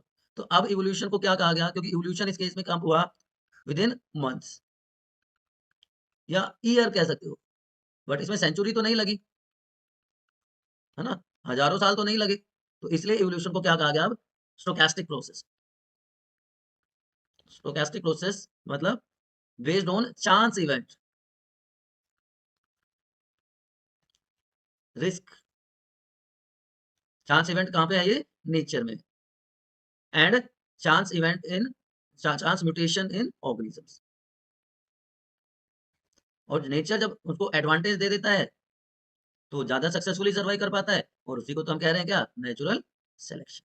Is it clear? याद रह जाएगा आप सबको? तो ये बेटा एविडेंसेस थे जिससे प्रूव हुआ कि इवोल्यूशन हुआ है। अब इन एविडेंसेस के बेसिस पे साइंटिस्ट सॉरी साइंटिस्ट ने कुछ थ्योरीज दी, जिनको हम कहते हैं थ्योरीज ऑफ इवोल्यूशन या theories of biological evolution. Lamarckism, Darwinism, Lamarck की थ्योरी को लेमार्किज्म कह देंगे, डार्विन की थ्योरी को डार्विनिज्म कह देंगे, और तीसरा है mutation theory, Hugo do various ने दी, और एक मॉडर्न सिंथेटिक थ्योरी भी कहते हैं जिसको नियो डार्विनिज्म भी कहा जाता है। बट बेसिकली हम तीन की बात करेंगे, Lamarckism, Darwinism and modern theory. तो बच्चों सबसे पहले अगर हम बात करें लेमार्किज्म या लेमार्क थ्योरी ऑफ इवोल्यूशन या theory of inheritance of acquired characters, theory of inheritance of acquired character, इसको theory of use and disuse of organs भी कहते हैं, theory of disuse and use of organs. Lamarck ने एक book लिखी थी और उसी में उसने मेंशन किया था कि ये थ्योरी क्या कहती है। चलिए पहले मैं आपको नाम बता देता हूँ, तीनों थ्योरी का आइडिया दे देता हूँ। पहली तो होगी थ्योरी ऑफ लेमार्किज्म, उसके बाद डार्विन की थ्योरी होगी जिसको थ्योरी ऑफ नेचुरल सिलेक्शन कहते हैं, और तीसरी जो थ्योरी है बच्चों दैट इज म्यूटेशन थ्योरी जो ह्यूगो डू वेरिस ने दी, है ना? तो ये तीन थ्योरीज हम डिस्कस करेंगे। अब एक-एक करके हम बात करते हैं तीनों थ्योरीज के बारे में। तो सबसे पहले लेमार्किज्म। तो जैसा कि मैं बता रहा था, लेमार्क ने इस थ्योरी को दिया है और इसको कहते हैं इनहेरिटेंस ऑफ एक्वायर्ड कैरेक्टर्स या use and disuse of organs, ठीक है? तो लेमार्क ने कुछ पोस्टुलेट्स दिए, कुछ पॉइंट्स बताए। तो मेन जो 4 पॉइंट्स हैं, वो मैं आपको बता देता हूँ। या 3 इंपॉर्टेंट पॉइंट्स की हम बात कर लेते हैं। सबसे पहला पॉइंट ये है कि जो लिविंग ऑर्गेनिजम्स हैं, उनमें इन्हेरेंट कैपेबिलिटी होती है, एबिलिटी होती है to change the size of body organs. तो उसने एक पहला जो कांसेप्ट दिया वो क्या कहा? Internal vital force. Internal vital force की आंतरिक शक्ति है जिसकी वजह से ऑर्गेनिज्म अपने जो ऑर्गन्स हैं उनका शेप चेंज कर लेते हैं, ठीक है? दूसरा उसने क्या कांसेप्ट दिया? Use and disuse of organs, कि वो ऑर्गन्स जो ज़्यादा यूज़ होंगे वो ज़्यादा डेवलप हो जाते हैं और जो कम यूज़ होते हैं वो डिसअपियर हो जाते हैं, ठीक है? तो जो ज़्यादा डेवलप हो रहे हैं उसके लिए उसने क्या कहा कि एक्वायर्ड कैरेक्टर्स आ जाते हैं। लाइफ टाइम में ऑर्गेनिज्म कुछ कैरेक्टर्स डेवलप कर लेता है जिनको एक्वायर्ड कैरेक्टर्स कहते हैं, और ये एक्वायर्ड कैरेक्टर ही इनहेरिट हो जाते हैं एक जनरेशन से दूसरी जनरेशन में। इसलिए कहा गया कि ऑर्गेनिज्म का जो इवोल्यूशन होता है वो इनहेरिटेंस ऑफ एक्वायर्ड कैरेक्टर्स। और उसने कुछ एविडेंसेस भी दिए अपने पॉइंट्स के सपोर्ट में। यूज़ ऑफ ऑर्गन्स में क्या कहा उसने कि भई पहले जिराफ की नेक जो है ना छोटी होती थी, क्योंकि बुशेज़ थी जिसपे वो फ़ीड करता था, लेकिन बुशेज़ हो गई खत्म, तो उसकी वजह से उसको बड़े पेड़ों की तरफ जाना पड़ा, तो उसकी नेक धीरे-धीरे ग्रेजुअली लंबी होती चली गई। यूज एंड डिसयूज ऑफ, और डिसयूज के लिए क्या कहा कि पहले जो स्नेक्स होते थे उसमें लिम्स होते थे, लेकिन वो क्योंकि बरों में रहते हैं और जो बरों में घुसते थे, बिल में घुसते थे, तो उसमें मिट्टी घुस जाती थी, वो रास्ता बंद हो जाता था। धीरे धीरे उन्होंने लिम्स को यूज करना कम कर दिया, तो लिम्स गायब हो गए स्नेक्स। ठीक है ना। तो ये एविडेंसेस भी दिए उन्होंने, लेकिन इस थ्योरी को एलिमिनेट कर दिया गया बिकॉज बाद में डार्विन ने और बाकी डिस्कवरी से प्रूव हो गया कि जो जेनेटिक कैरेक्टर्स हैं वही सिर्फ इनहेरिट होते हैं, ट्रांसमिट होते हैं एक जनरेशन से दूसरी जनरेशन। और उसका सबसे बड़ा क्रिटिसिज्म जो आया वो आया ऑगस्ट विजमैन से। ऑगस्ट विजमैन ने एक थ्योरी दी थी, theory of continuity of germ plasm. उन्होंने क्या बताया कि सिर्फ वो वेरिएशन नेक्स्ट जनरेशन में जाएंगे जो कि जर्म प्लाज्म है ऑर्गेनिजम्स के, या कह सकते हैं जो जीन्स में डीएनए कंटेंट में है, उनमें जो चेंजेस हैं वो सिर्फ नेक्स्ट जनरेशन में जाएंगे, ना कि एक्वायर्ड कैरेक्टर्स। ठीक है ना। तो इस वजह से इस थ्योरी को डिस्कार्ड कर दिया गया। और उसके बाद लेमार्क के बाद डार्विन। डार्विन के बारे में सबने बहुत सुना है कि डार्विन ने थ्योरी दी थी नेचुरल सिलेक्शन की, लेकिन एक दूसरे साइंटिस्ट को हम इग्नोर कर जाते हैं इस पूरी प्रोसेस में, उसके बारे में भी आपको बताऊंगा। ये वो शिप है एचएमएस बीगल जिसपे डार्विन ने ट्रेवल किया था, और वो पहुंचे थे कहाँ पे, गैलापागोस आइलैंड। गैलापागोस आइलैंड, और वहां पे क्या स्टडी किया था, फिंचेस को स्टडी किया था, जिसको अब डार्विन फिंचेस कहते हैं। और उसमें क्या स्ट्रक्चर डिस्कस की थी, बीक की स्ट्रक्चर, जो बेस बना थ्योरी ऑफ नेचुरल सिलेक्शन। 5 साल तक इस शिप पे ट्रेवल किया था। ठीक है ना। इसके साथ साथ डार्विन दो और लोगों से इन्फ्लुएंस था। कौन कौन, ये देखिए, अल्फ्रेड वेसल जिसने theory of continuity of germ plasm दी थी, और उन्होंने भी मलाया आर्चिपेलियो वहां पे इसी तरह की स्टडी की थी, और अपने ऑब्जर्वेशन को, कंक्लूजन्स को डार्विन के साथ शेयर भी किया था। ठीक है ना। तो इसी के बाद डार्विन ने 1859 में कंबाइंड एक वर्क को कंबाइंडली पब्लिश किया था। इसलिए इस थ्योरी को wireless Darwin theory of natural selection भी कहा जाता है, या on the origin of species by means of natural selection भी कहा जाता है। इसके अलावा Darwin was also highly influenced by Malthus population ऐसे ऑन पॉपुलेशन जेनेटिक्स। ठीक है ना। तो माल्थस ने पॉपुलेशन के ऊपर जो ऐसे लिखा था, उससे भी वो बहुत इन्फ्लुएंस था। ठीक है। तो ये 3 लोग थे जिन्होंने थ्योरी ऑफ नेचुरल सिलेक्शन में इंपॉर्टेंट रोल प्ले किया। अब डार्विन के फैक्ट्स और कंक्लूजन्स क्या थे, ये भी इंपॉर्टेंट हो जाता है। What are facts and what are the conclusions of. तो सबसे पहला जो फैक्ट था दैट इज रैपिड मल्टीप्लिकेशन, कि हर स्पीशीज अपना नंबर मैक्सिमम बढ़ाना चाहती है, मैक्सिमम करना चाहती है। ठीक है ना। लेकिन फिर भी पॉपुलेशन हर स्पीशीज की कांस्टेंट रहती है। उसका कंक्लूजन उसने क्या दिया, struggle for existence. Struggle for existence, कि ऑर्गेनिजम्स को एनवायरमेंटल कंडीशन के साथ भी स्ट्रगल करना पड़ता है, इंटर स्पेसिफिक अपनी स्पीशीज के मेंबर्स के साथ, और दूसरे स्पीशीज के मेंबर के साथ भी स्ट्रगल करना पड़ता है। तो ये फैक्ट 1 हो गया। फैक्ट 2 क्या था, जो स्ट्रगल ऑफ एग्जिस्टेंस था वो अलग अलग टाइप का है। कौन कौन सा, इंट्रा स्पेसिफिक भी है, मैंने अभी आपको बताया, इंटर स्पेसिफिक भी है, और एनवायरमेंटल स्ट्रगल भी है। ठीक है। और इसी में एक और कंपोनेंट उन्होंने लिया कि वेरिएशंस आती है जब ऑर्गेनिज्म नए एनवायरमेंटल कंडीशन में जाता है, और जो जर्म सेल्स में जो चेंजेस हैं उनका इनहेरिटेंस होता है, ट्रांसफर होता है एक जनरेशन से दूसरी जनरेशन। तो यहाँ पे जो कंक्लूजन आया स्ट्रगल ऑफ एग्जिस्टेंस के बाद, सर्वाइवल ऑफ द फिटेस्ट, कि जब स्ट्रगल होगा तो जो सुपीरियर होगा वो सर्वाइव कर जाएगा। और सर्वाइवल ऑफ फिटेस्ट वर्ड दिया था हर्बर्ट स्पेंसर ने, ये वर्ड डार्विन का नहीं था, हर्बर्ट स्पेंसर ने ये वर्ड दिया था। और उसने तो सर्वाइवल ऑफ फिटेस्ट के लिए की जगह क्या वर्ड दिया था, नेचुरल सिलेक्शन दिया था डार्विन ने तो, है ना। तीसरा कि भाई सर्वाइवल ऑफ द फिटेस्ट हो गया, तो तीसरा फैक्ट क्या था, सर्वाइवल ऑफ द फिटेस्ट की वजह से कंटिन्यूअस चेंजेस होंगे एनवायरनमेंट में, कंटिन्यूअस चेंजेस इन एनवायरनमेंट, उसी की वजह से वेरिएशंस आ जाते हैं।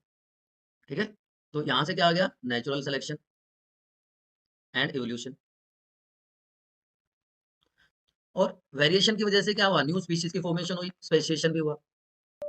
तो डार्विन के जो वेरिएशन थे जिनको स्मॉल कंटिन्यूअस डायरेक्टेड चेंजेस कहा गया, तो दो की कंसेप्ट थे डार्विन के थ्योरी के। एनसीईआरटी क्या कहती है कि डार्विन की थ्योरी के दो की कंसेप्ट हैं, ये एनसीईआरटी का कंसेप्ट है, branching descent and adaptive radiation या नेचुरल सिलेक्शन। तो ब्रांचिंग डिसेंट क्या है, नेचुरल सिलेक्शन की तो हमने बहुत बात कर ली, ब्रांचिंग डिसेंट क्या होता है, कि देखिए आपने प्लांट देखा होगा, इस तरह से, है ना? ऐसे होता है, लेकिन बेस क्या होता है? उसकी रूट्स होती है और उसी में सारा का सारा प्लांट, उसकी ब्रांचेस, उसकी लीव्स, उसके फ्लावर्स जो भी है सारे होते हैं।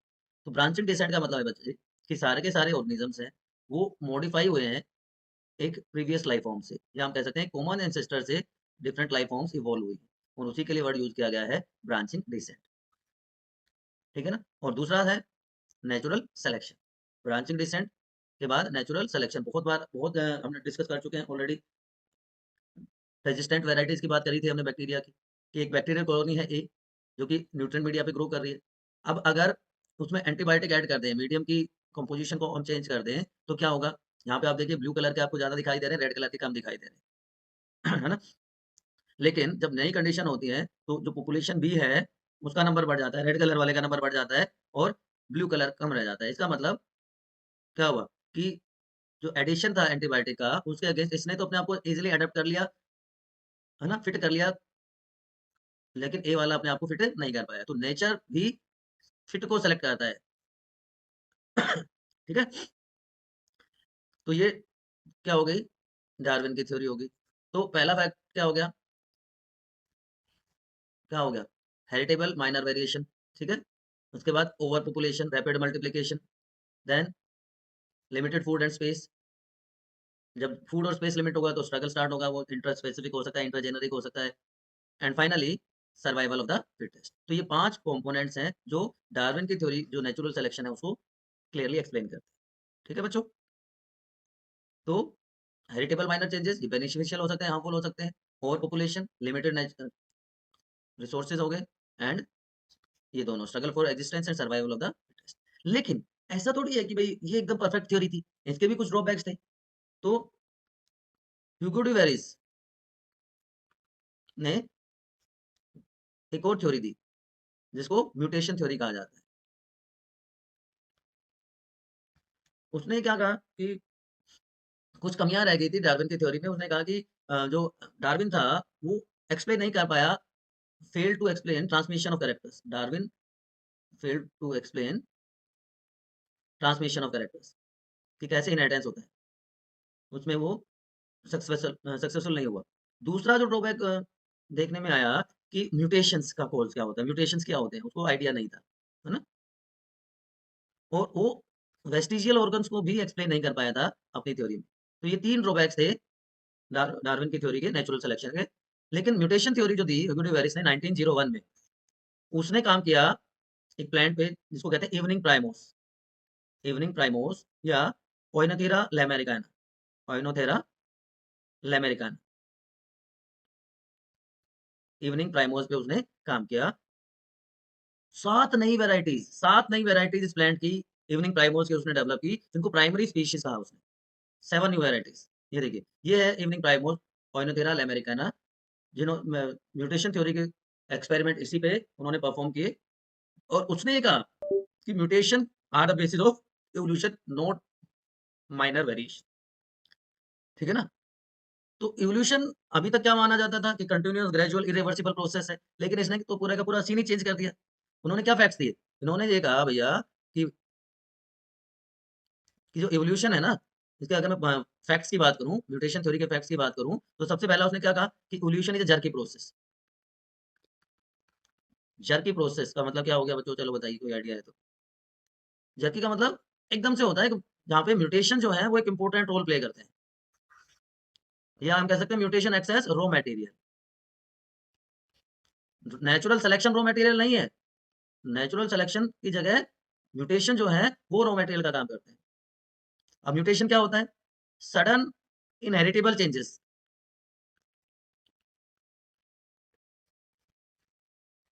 उनको म्यूटेशंस कह देते हैं। अब म्यूटेशंस कैन बी पॉजिटिव और नेगेटिव, अलग बात है, लेकिन जो पॉजिटिव म्यूटेशन होंगे वो सर्वाइवल एडवांटेज देंगे। जो पहला organism, first organism which show mutation are known as mutants. आपने स्पाइडरमैन देखी होगी ना, तो स्पाइडरमैन में इस तरह का दिखाया दिखाया गया ना उसको, उसमें वो म्यूटेशंस आ जाती हैं, उनको प्योर ब्रीडर्स भी कह सकते हैं। स्पाइडरमैन एक नॉर्मल लड़का होता है, उसमें म्यूटेशन की वजह से स्पाइडर वाली एबिलिटीज आ जाती है। और एक और कंसेप्ट दिया उन्होंने, एक और फैक्ट बताया, single step large mutations, singles have large mutations, जिनको कहा गया saltations, help in formation of new species, जिसको हम क्या कहते हैं स्पेशिएशन। तो साल्टेशन लीड्स टू स्पेशिएशन। तो ये 4 इंपॉर्टेंट फैक्ट्स उन्होंने अपने थ्योरी के बारे में बताए। अब डार्विन ने क्या कहा था, माइनर, स्लो, डायरेक्शनल प्रोसेस है, ग्रेजुअल प्रोसेस है, लेकिन इसने तो क्या कह दिया, म्यूटेशन रैंडम है, सडन है, डायरेक्शनलेस है, कभी भी हो सकता है, और saltation leads to speciation. Single step large mutations are known as saltations. और एनकॉन हाइनोथेरियल अमेरिकाना पे तो काम किया ही किया, लेकिन एनकॉनशिप भी एक्सपेरिमेंटल एविडेंस के फॉर्म में उसने रखा। ठीक है, लेकिन ये भी परफेक्ट नहीं थी थियरी। ये म्यूटेशन का कॉज नहीं बता पाया। अगर इसका ड्रॉबैक बताएं तो cause of mutation was not clear. तो ये थ्योरी भी एक तरह से फेल हुई बात। चलिए, ऑडी वाइनबर्ग लॉ से पहले एक और मैं थ्योरी बता देता हूँ जिसने ये सारी चीजें ओवरकम कर ली। मॉडर्न सिंथेटिक थ्योरी, जिसको नियो डार्विनिज्म भी कहते हैं। मॉडर्न सिंथेटिक थ्योरी और नियो डार्विनिज्म। अब इसने दोनों कर दिए, इसने डार्विन की थ्योरी को भी ले लिया और इसने म्यूटेशन थ्योरी को भी ले लिया। दोनों को कंबाइन करके, दोनों के कंसेप्ट जो थे उनको कंबाइन करके नया कंसेप्ट दिया। उन्होंने कहा कि जेनेटिक या ब्लास्टोजेनेटिक वेरिएशन, जेनेटिक या ब्लास्टोजेनेटिक वेरिएशन है वो इनहेरिटेबल होती है सारी की सारी। मतलब जेनेटिक जर्म सेल्स में जो चेंजेस होंगे वो ट्रांसमिट होंगे, सारे के सारे नहीं होते। तो जो जेनेटिक वेरिएशन है उसमें क्या आ जाते हैं, म्यूटेशंस आ जाते हैं, उसमें जीन माइग्रेशन आ जाता है, उसमें जीन रिकॉम्बिनेशन आ जाते हैं, जीन रिकॉम्बिनेशन आ जाता है, और उसमें आ जाता है जेनेटिक ड्रिफ्ट। ठीक, तो mutation, gene migration, genetic drift and genetic recombination. अब जो जेनेटिक वेरिएशन वाले जो पॉपुलेशन है उसमें नेचुरल सिलेक्शन ऑपरेट करता है।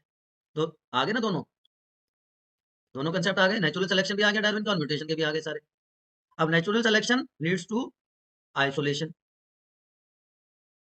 ठीक है, ज्योग्राफिकल आइसोलेशन भी हो सकता है और रिप्रोडक्टिव आइसोलेशन भी होगा कि अपने ही स्पीशीज के मेंबर के साथ वो रिप्रोड्यूस कर पाएंगे।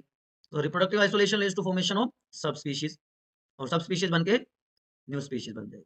तो इस तरह से इवोल्यूशन हो जाता है।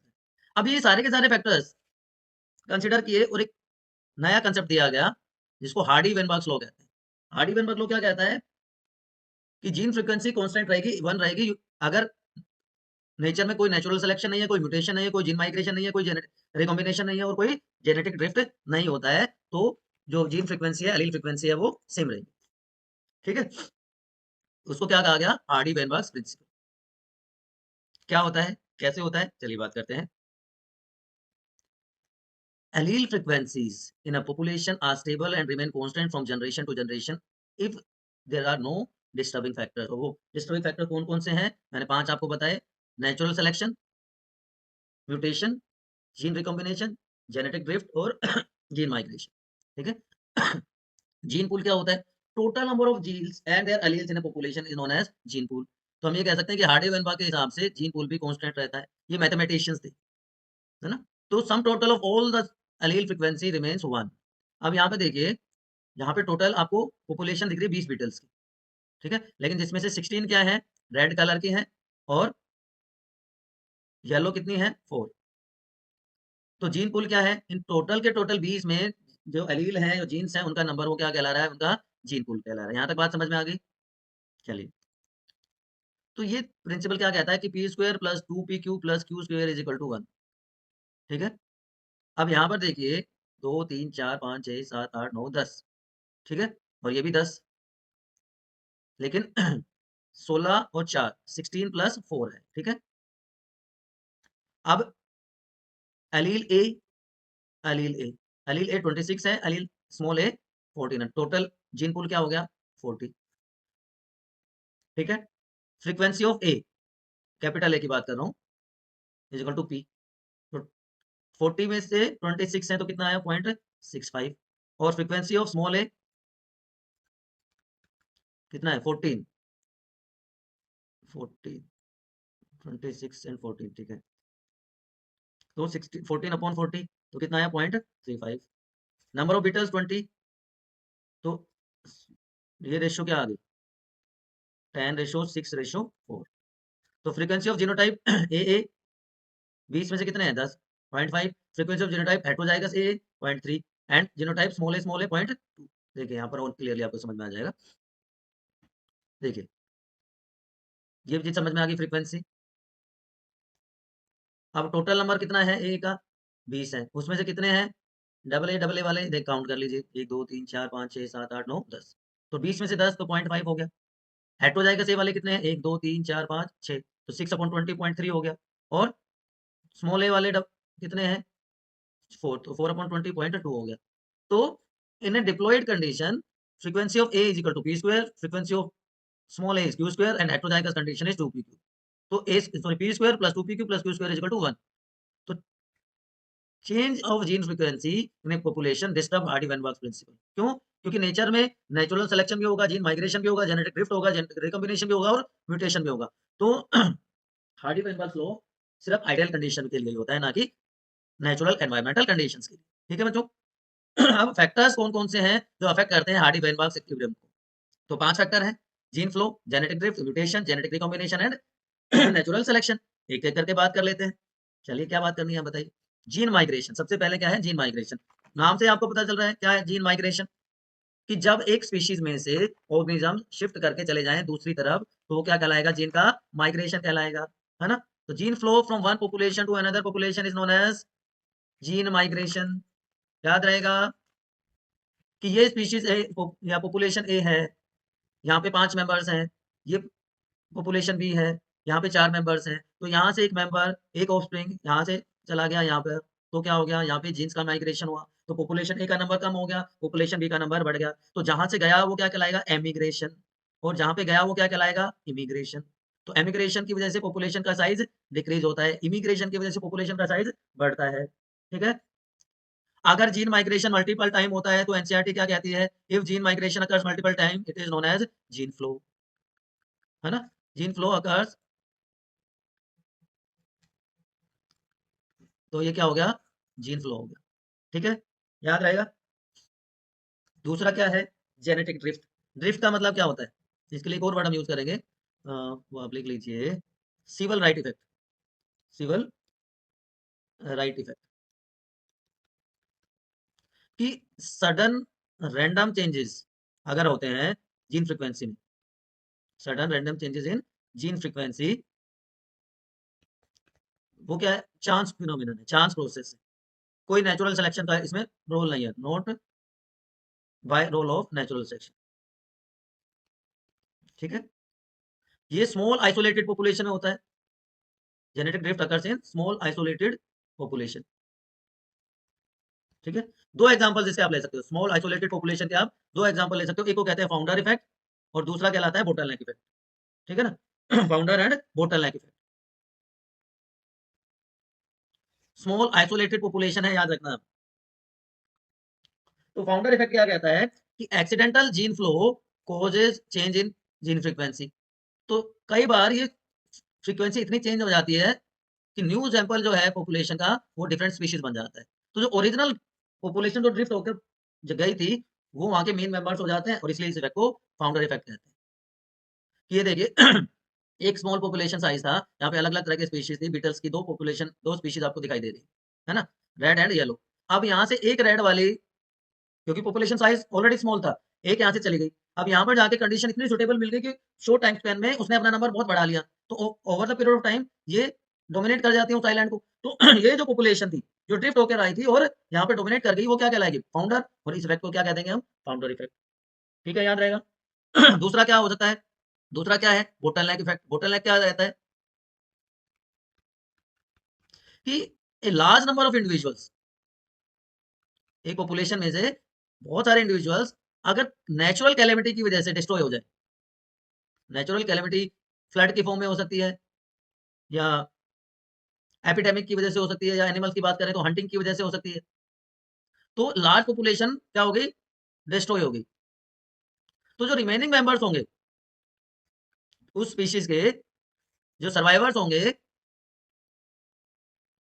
वो क्या करेंगे वो पॉपुलेशन को रिप्रेजेंट करेंगे, वो ही पॉपुलेशन हो गई ना। तो और वो इंटरप्रेट करेंगे, उनमें रिप्रोडक्शन होगा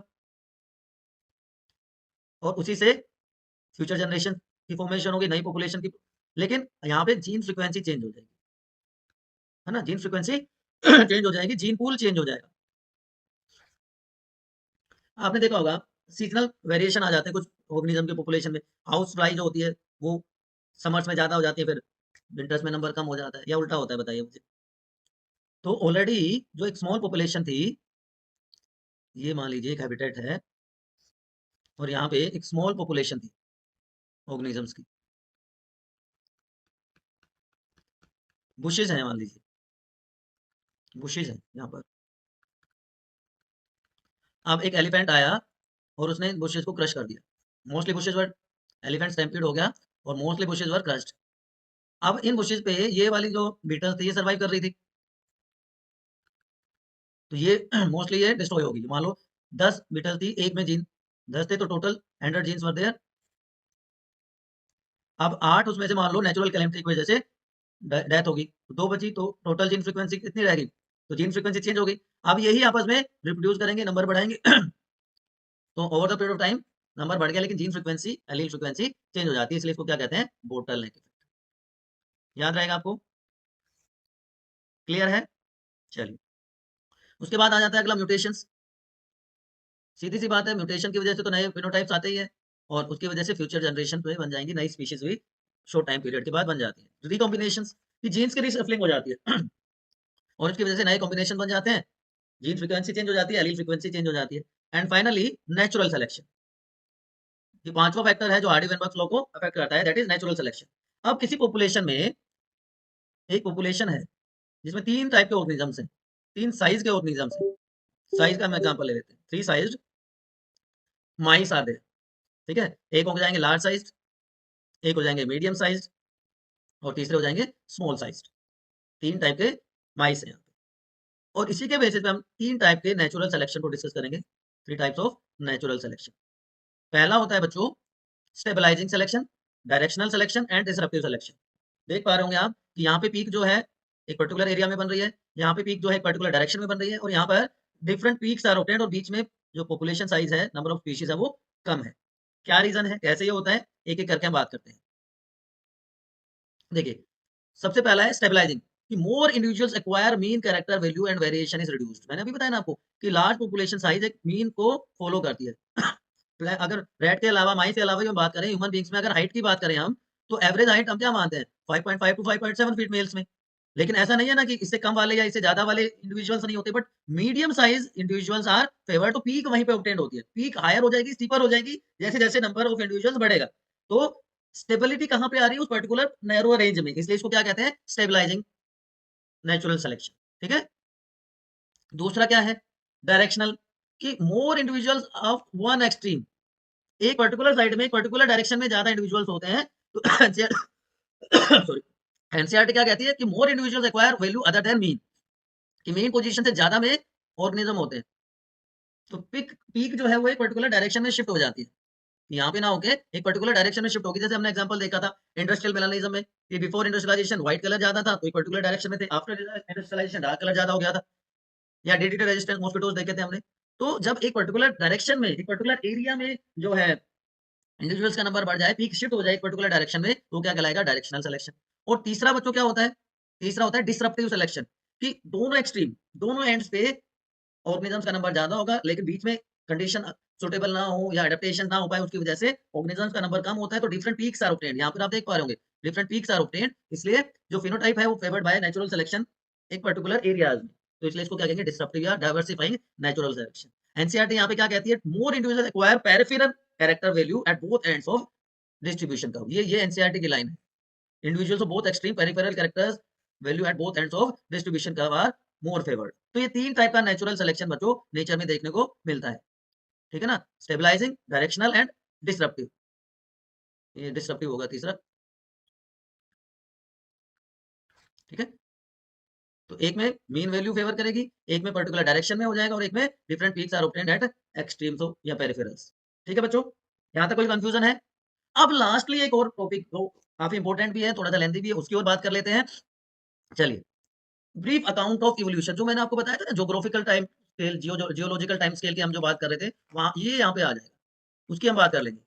तो जो टाइम स्केल है उसको अलग-अलग किसमें बाँटा था हमने? पीरियड्स में बाँटा था, ईरा में बाँटा था। ईरा, पीरियड और इपोक, ये 3 वर्ड हमने यूज़ किए थे।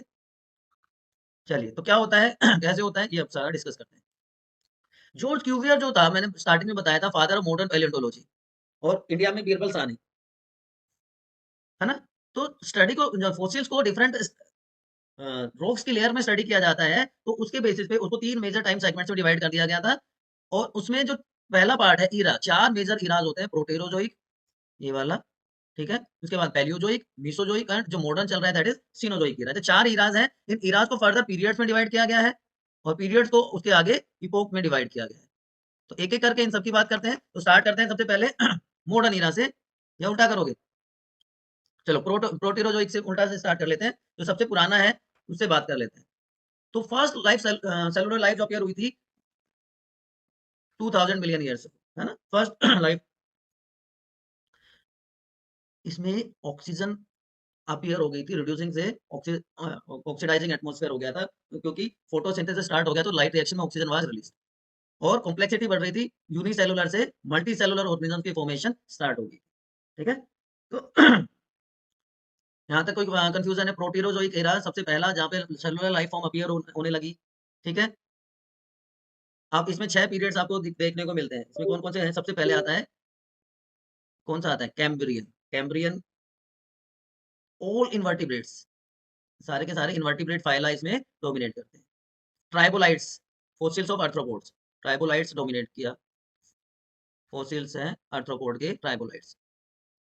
ठीक है? या प्रिमिटिव आर्थ्रोपोड आप कह सकते हैं। उसके बाद आता है Ordovician. Ordovician is known as origin of vertebrates, origin of vertebrates. Silurian age of या origin of jaw fish, jaw fish. Devonian period, age of fishes, वहाँ पे जॉ फिश थी, यहाँ पे बाकी सारे फिशेस आ जाते हैं। Carboniferous, amphibians, age of amphibians and origin of winged insect. Permian, यहाँ पे ट्राइपोलाइट एक्सटिंक्ट हो गए थे, extinction of trilobites and origin of mammals, origin of mammals like reptile, mammals नहीं, ऐसे रेप्टाइल जो मैमल के जैसे दिखते थे। तो ये बात होगी हमारी पैलियोजोइक ईरा की। ठीक है बच्चों? तो 500 मिलियन ईयर पहले जब इनवर्टिब्रेट्स की फॉर्मेशन हुई, और 450 मिलियन साल पहले फर्स्ट लैंड प्लांट्स अपीयर हो गए। आर्थ्रोपोड्स ने डोमिनेट किया 400 मिलियन साल पहले, और ये इंपॉर्टेंट पॉइंट है यहाँ पर, ये याद रखना है आपको। जोलेस फिशेस वर इवॉल्व्ड, यहाँ पे मैंने शॉर्ट में आपको बता दी थी सारी चीजें, है ना? जोलेस फिशेस सिल्यूरियन पीरियड में। तो jawless fishes 350 million year ago आई, इसमें lobe fins could move on land and go back to the water. तो ये फर्स्ट एम्फीबियंस कहा गया, या इनको ancestor of modern day frog and salamanders कहा गया, किनको? लोब फिन्स को। और ये 325 million year old lobe fins coelacanth is still alive. तो 1938 में सिलियंथ को कैच किया गया साउथ अफ्रीका में, जो कि पहले माना जाता था कि ये एक्सटिंक्ट हो गई है। तो सिलियंथ आपको याद रखना है, इंपॉर्टेंट है बच्चों। ठीक है ना? उसके बाद किस पे आ जाते हैं? 320 million years ago few plants वर एक्सिस्टेड। एम्फीबियन रेप्टाइल्स में वो लोग हैं, जिससे जो उनके एग के शेल थे वो थिक होते चले गए, जिससे वो सन में ड्राई नहीं होते थे। जायंट फर्न्स, जिनको टेरिडोफाइट्स कहते हैं, वो आ गए थे, लेकिन कुछ रेस्ट्रिक्टेड था उनका डिस्ट्रीब्यूशन भी। उसके बाद Mesozoic era, age of reptile and angiosperm, 3 periods हैं इनके, ट्राइसिक, जुरासिक, क्रिटेशियस। ये जुरासिक तो सबको याद होगा, जुरासिक पार्क मूवी आई थी, इसलिए सबको याद होगा, डायनासोर्स, है ना? Triassic, origin of mammals and dinosaurs, mammal plus dinosaur, इनका ओरिजिन हो गया था इस पीरियड में, ट्राइसिक पीरियड में। जुरासिक, डायनासोर डोमिनेट कर रहे थे, जुरासिक पीरियड इसलिए कहा गया उसको। और क्रिटेशियस क्या?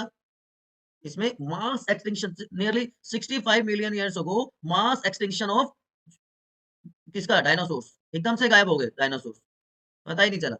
और यहाँ पे क्रिटेशियस पीरियड में ही जो प्लेसेंटल मैमल्स हैं और मॉडर्न बर्ड्स हैं, उनका ओरिजिन हो गया, placental mammals and modern birds, ये इवॉल्व हो गए। ठीक है बच्चों? ये आपको याद ही रखना पड़ेगा, इसमें कोई बहुत ज्यादा हार्ड एंड फास्ट नहीं, सिस्टमेटिक आप सीक्वेंस वाइज चलेंगे तो इजीली चीजें याद हो जाएंगी। तो 200 मिलियन ईयर पहले क्या हुआ? लैंड रेप्टाइल्स जो वाटर में जाते थे, वो फिश लाइक रेप्टाइल्स, इक्तियोसॉरस जैसे ऑर्गेनिज्म में कन्वर्ट हो गए। लैंड रेप्टाइल्स क्या हो गए? डायनासोर थे, ये आपको दिख रहा है। अलग अलग एग्जांपल्स हैं डायनासोर्स के। कुछ फास्ट रनर्स थे, कुछ आग निकालते थे, आपने देखा है कुछ मूवीज वगैरह में। ये देखिए अलग अलग टाइप के डायनासोर्स, है ना। ये एग्जांपल्स आप एक आध याद रख सकते हैं, सारे के सारे याद रखने की जरूरत नहीं है। जो लार्जेस्ट डायनासोर थे वो 20 फीट हाइट में थे, और इन्हीं से फिर टूथ बर्ड्स का इवोल्यूशन, वही देखिए कितने बड़े बड़े। सिनोजोइक एरा, ये है हमारे काम का, age of mammals and angiosperms, या इसको क्या कहते हैं, golden age of mammals and angiosperm. Tertiary and Quaternary दो पीरियड्स हैं, लेकिन इनके इपोक भी बहुत हैं अगर आप डिस्कस करना चाहें तो। टर्शरी पीरियड के पांच पांच इपोक होते हैं, और क्वार्टनरी के दो इपोक हैं, Holocene and Pleistocene. Holocene and Pleistocene, ठीक है।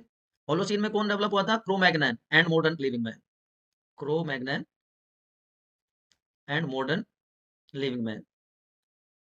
और प्लियोस्टीन में आगे थे होमो इरेक्टस।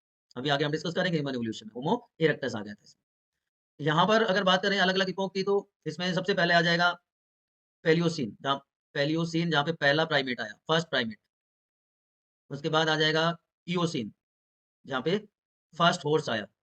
उसके बाद आ जाएगा Oligocene, third one is Oligocene, first monkey and apes, monkey and apes. उसके बाद आ जाएगा बच्चों, fourth one will be Miocene. Miocene में आ जाएगा आपके Dryopithecus and Ramapithecus, Dryo and Ramapithecus. And lastly Pliocene, जिसमें ऑस्ट्रेलोपिथिकस डेवलप हो गए थे, ऑस्ट्रेलोपिथिकस। तो ये 5 इपोकोज होते हैं, पीडी पीईडीएमपी, पीईडीएमपी, ठीक है। तो ये सीक्वेंस आपको याद रखना है। तो सिनोजोइक इरा के मेन इवेंट्स, 65 मिलियन ईयर्स पहले डायनासोर गायब हो गए, कहाँ चले गए पता नहीं चला। ऐसा कहा जाता है कि क्लाइमेटिक कंडीशंस ने एक इंपॉर्टेंट रोल प्ले किया, और कुछ कहते हैं कि वो बर्ड्स में इवॉल्व हो गए। इसी टाइम पीरियड में फर्स्ट मैमल अपीयर हुए, जिनके फॉसिल स्मॉल साइज के हैं। इन साउथ अफ्रीका ऐसे मैमल जो हॉर्स के जैसे थे, हिप्पोपोटामस के जैसे थे, वो इवॉल्व हुए। और कॉन्टिनेंटल ड्रिफ्ट की वजह से जब साउथ अफ्रीका ने नॉर्थ अमेरिका को ज्वाइन किया, तो इनको ओवरबेटन कर दिया नॉर्थ अमेरिकन फौना ने, वहां के एनिमल्स ने, कॉन्टिनेंटल ड्रिफ्ट की वजह से। साउथ अफ्रीका में ये जो थे, कॉन्टिनेंटल ड्रिफ्ट के बाद और ऑस्ट्रेलियन मार्supial सर्वाइव कर गए, क्योंकि वहां पे कंपटीशन नहीं था दूसरे मैमल्स का। ये आपका एनसीईआरटी का डायग्राम है ना। ये आपका एनसीईआरटी का डायग्राम है, सारे में Carboniferous, Permian, Triassic, Jurassic, Cretaceous, tertiary, quaternary, ये सारे मैंने आपको एक एक करके बता दिए। Silurian, Devonian, Carboniferous, Permian, Triassic, Jurassic, Cretaceous, tertiary, quaternary. तो ये प्लांट का इवोल्यूशन है, इधर इधर आपको एनिमल्स के बारे में पता चल रहा है। ये प्लांट्स का है, और साथ साथ मैंने एनिमल्स का भी आपको बता दिया। कोई कंफ्यूजन, कोई किंतु परंतु है तो प्लीज आप पूछ लीजिए। अब लास्टली बच्चों इस चैप्टर में हम बात करते हैं human evolution, origin and evolution of man, कि कैसे ह्यूमन बींग्स का इवोल्यूशन, मंकी से इंसान कैसे बना, मॉडर्न मैन कैसे बना, है ना। एक एक करके जो स्टेजेस हैं उनकी हम बात करेंगे, उनके क्या मेन फीचर्स थे, क्या स्पेशलिटीज थी, उनकी हम बात करेंगे। तो सबसे पहले हम स्टार्ट करते हैं सबसे प्रिमिटिव से कि ड्रायोपिथिकस और रामापिथिकस। बच्चों एक वर्ड होता है anthropology, anthropology, study of evolutionary history, culture and society of man, उसको क्या कहा जाता है, एंथ्रोपोलॉजी। तो first idea of human evolution कहाँ से आया, फर्स्ट आइडिया ऑफ एवोल्यूशन कहाँ से आया बताओ। डार्विन की बुक से आया, है ना। डार्विन की बुक से आया, the descent of man, descent of man से। अब 15 मिलियन ईयर्स अगो पहले ड्रायोपिथिकस और रामापिथिकस आए, जो हेयरी थे, गोरिल्ला और चिंपैंजी की तरह चलते थे। ड्रायोपिथिकस एप के जैसा जाता था, और रामापिथिकस मैन के जैसा जाता था, देख रहे हो है ना, रामापिथिकस एंड ड्रायोपिथिकस। अब एक मैं आपके लिए चार्ट बनाता हूँ, आपके लिए इजी हो जाएगा। फैमिली क्या है, होमिनिडी है। देखिए ध्यान से देखिएगा बेटा, फैमिली इज होमिनिडी, ठीक। सिर्फ ओनली ह्यूमंस, यहाँ तक पहुंचना है हमें। कहाँ से पहुंचना है हमें, यहाँ से पहुंचना है हमें, हमें पहुंचना है रामापिथिकस, और जो कि मोर कैसे थे, मैन लाइक। और दूसरा ग्रुप इसमें क्या बन गया, इसमें एप्स का था। एप्स में क्या आ जाते हैं, गिबन आ जाता है।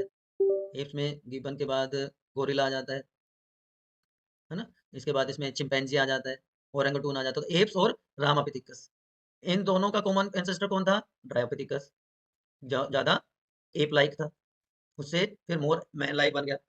तो Dryopithecus was common ancestor of app and man, app including man आप कह सकते हो। अब यहाँ ये किससे इवॉल्व हुए, ओल्ड वर्ल्ड मंकीज। तो ओल्ड इनका एक कॉमन एंसेस्टर था, किसका, common ancestor of old world monkeys plus app plus humans, है ना। वो किससे बोल हुए, इससे एक चैन क्या बन गए थे, न्यू वर्ल्ड मंकीज। पूरा सीक्वेंस आपको याद आ जाएगा।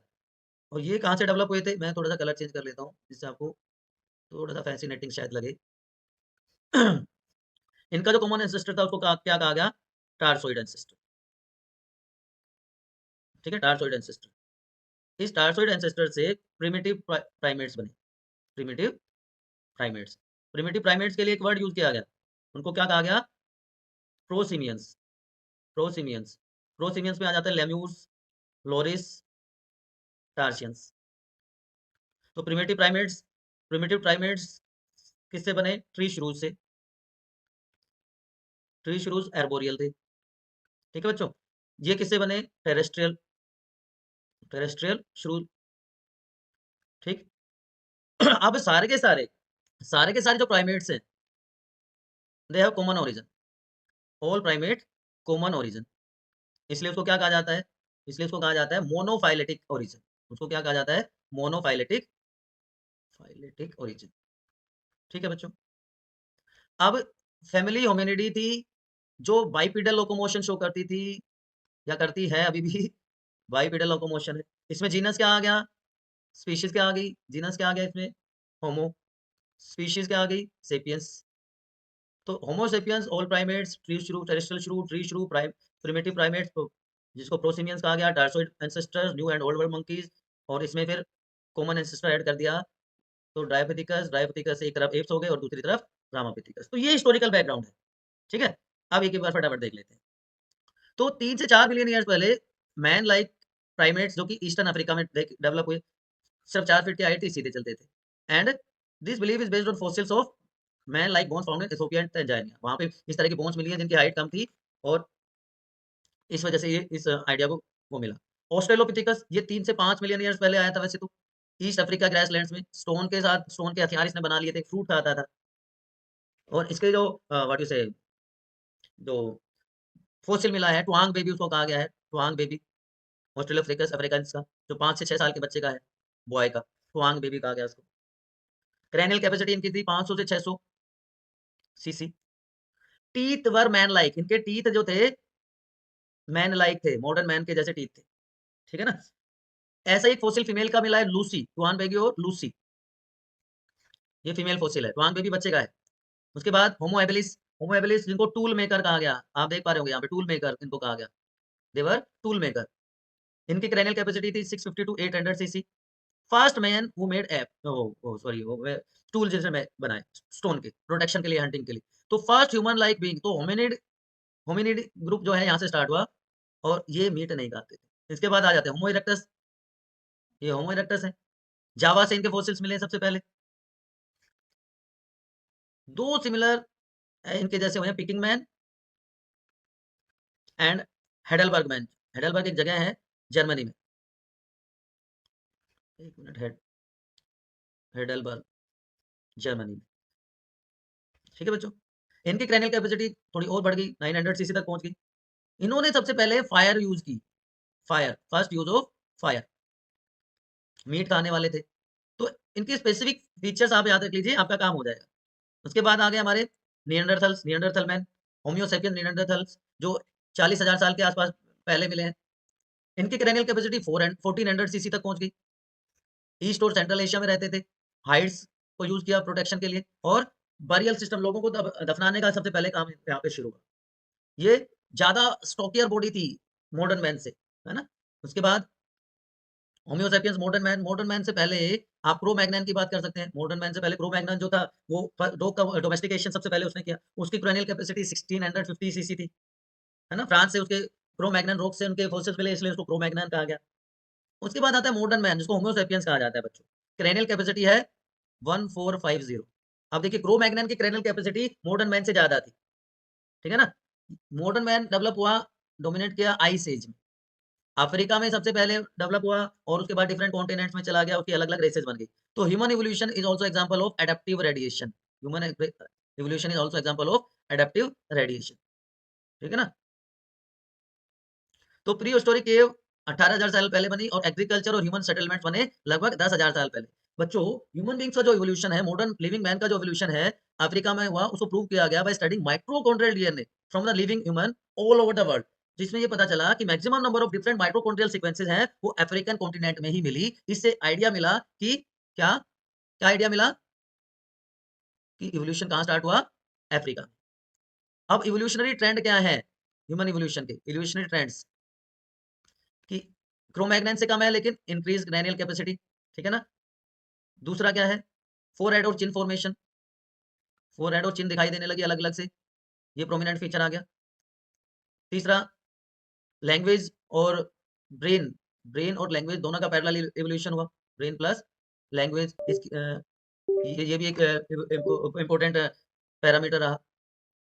उसके बाद ड्रॉप नोज और ऑपोजिबल थंब, जिससे ग्रैस्पिंग ज़्यादा बेटर होगी। तो ये कुछ फीचर्स थे जिसकी वजह से इवोल्यूशन को प्रोमिनेंटली स्टडी किया गया। तो ये सीक्वेंस है बच्चों ह्यूमन बीइंग्स की, Dryopithecus, Ramapithecus, Australopithecus, Homo habilis, Homo erectus, Homo neanderthal, Homo sapiens and ये हमारा कोर्स ऑफ इवोल्यूशन।